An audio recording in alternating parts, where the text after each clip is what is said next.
নির্বাচনের রোডম্যাপ ঘোষণার দাবি করে জাতীয় নাগরিক পার্টি এনসিপি নেতারা বলেছেন, জনগণের আস্থা হারিয়েছে নির্বাচন কমিশন।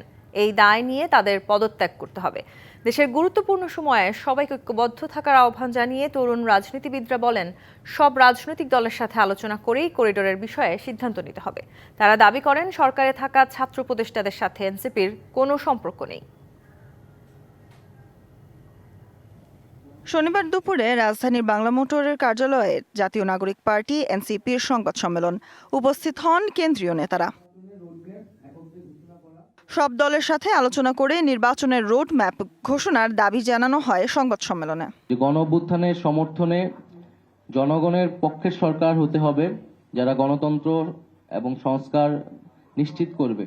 জনগণের আস্থা হারিয়েছে নির্বাচন কমিশন। দায় নিয়ে পদত্যাগের আহ্বান জানান এনসিপির নেতারা। ডিসেম্বর থেকে জুন যেই টাইম ফ্রেম দেওয়া হয়েছে জাতীয় নির্বাচনের জন্য প্রধান উপদেষ্টার পক্ষ থেকে, আমরা তো সেটা সমর্থন করেছি। All time Roma. Taste it, love it.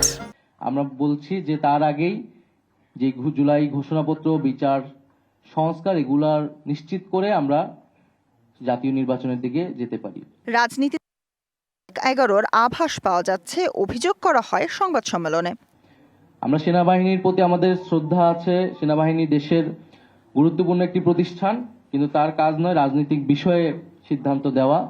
তার কাজ দেশের প্রতিরক্ষা, দেশের নিরাপত্তা নিশ্চিত করা, এবং ক্রাইসিস মোমেন্টে তারা এখন রাস্তায় আছে, আইন শৃঙ্খলার বিষয়টিও দেখতেছে। দেশের এই গুরুত্বপূর্ণ সময়ে সবাইকে ঐক্যবদ্ধ থাকার আহ্বান জানান তরুণ রাজনীতিবিদরা। বলেন, করিডোর নিয়ে রাজনৈতিক দলের সাথে আলাপ করে সিদ্ধান্ত নিতে হবে।